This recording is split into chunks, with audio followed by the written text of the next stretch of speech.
engendrado pero no creado, es la expresión que usó la resolución del Concilio de Nicea. El Concilio de Nicea, que se celebró en el 325 después de Cristo. En ese concilio, entre otras cosas, se trató acerca de la generación eterna del Verbo, y cuando se tuvo que expresar eso en el documento oficial, los que componían aquel concilio lo expresaron diciendo engendrado pero no creado, engendrado no creado, y decían además de la misma sustancia que el Padre. Y de hecho en aquel concilio se acordó que aquellos que no aceptasen esa declaración, que no aceptasen esa expresión que era la definición de la resolución del Concilio de Nicea, aquellos que no aceptasen esa resolución podían ser excomulgados de la Iglesia y tachados como herejes.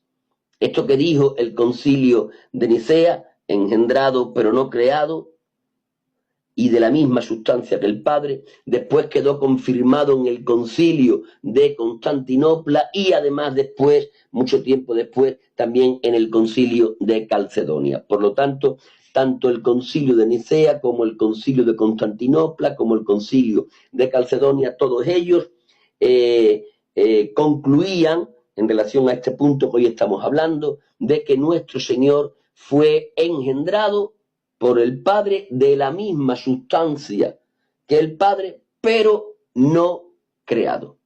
Y de esta resolución de los concilios es de lo que vamos a tratar aquí, evidentemente, no solo basando lo que queremos decir en lo que dijo el concilio de Nicea o el de Constantinopla o el de Calcedonia, sino intentándolo basar en lo que dice la palabra del Señor.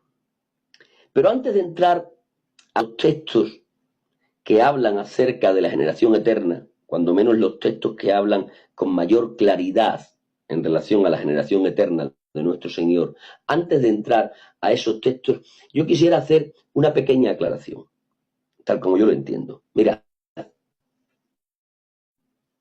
en términos humanos, engendrar y crear son dos palabras prácticamente sinónimas. Digo, en una terminología humana. Si yo dijese hoy, yo engendré a mi hijo, prácticamente es lo mismo que si yo estuviese diciendo, yo creé a mi hijo. ¿Por qué? Porque el engendramiento, según el concepto humano, es el origen de la existencia de ese hijo al que yo hacía alusión. Si tuviéramos que poner una fecha de origen a nuestra existencia, la fecha de origen de nuestra existencia es el momento en que fuimos engendrados. No tanto el momento en el que nacimos, sino en el momento en el que engendramos. Porque nosotros consideramos que en el momento del engendramiento, en el momento de que se hace la fusión entre el espermatozoide y... Sabéis perfectamente lo que quiero decir y ahora no recuerdo la palabra. Y el óvulo. Nosotros somos de los que creemos que en el momento que el espermatozoide fecunda al óvulo, nosotros decimos, ahí ya está la vida. ¿De acuerdo? Por eso nosotros somos contrarios al aborto. ¿Por qué? Porque para nosotros el aborto es matar a algo que ya tiene vida. Por lo tanto, si nosotros tuviésemos que poner origen, fecha de origen a nuestra vida, diríamos el engendramiento. En el engendramiento está el origen de nuestra vida. Cuando empezamos nosotros a hacer creación, en el engendramiento. Por eso digo que engendramiento y creación en nuestra mentalidad humana prácticamente son sinónimos. Yo engendré a mi hijo es prácticamente sinónimo de decir yo creé a mi hijo, ¿de acuerdo? Sin los matices de la divinidad que tiene que estar en el momento del engendramiento y de la creación, evidentemente. Pero pasándonos por alto eso y hablando en términos muy humanos. Engendramiento y creación son prácticamente sinónimos. En el engendramiento, en el momento del engendramiento, nosotros datamos la fecha del comienzo de la existencia. Eso es así en términos humanos. Digo todo esto porque va a ser necesario decirlo para intentar mínimamente comprender lo que después vamos a hablar. Eso es en términos humanos. Pero en Dios no. En términos divinos, engendrar y crear no son sinónimos. En términos divinos, engendrar se podía definir como compartir vida, o como compartir esencia, o como compartir naturaleza.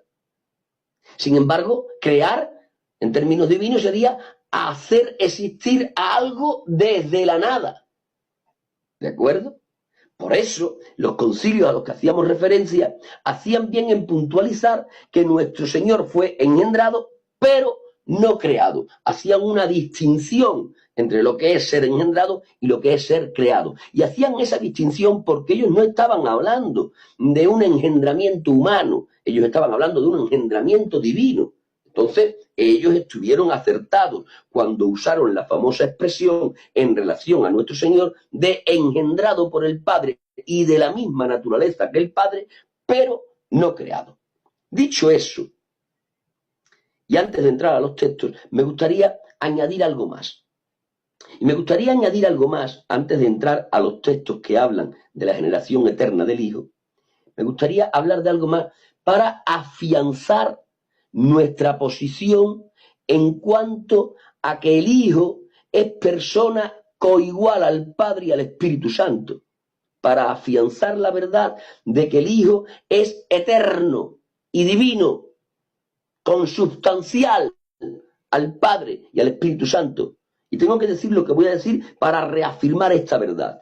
El Hijo es eterno y divino. Él no tiene principio, existió desde siempre y hasta siempre. Es Dios de Dios, es luz de luz, como decían los concilios. Y eso hay que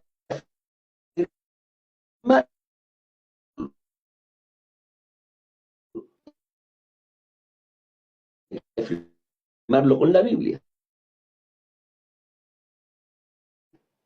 Es por eso que antes de entrar a los textos quiero afirmar la realidad. ¿Por qué? Porque lo que vamos a hablar a continuación pudiera crear algunas dudas. No queremos es crear dudas. Lo que queremos es consolidar lo que está ampliamente revelado.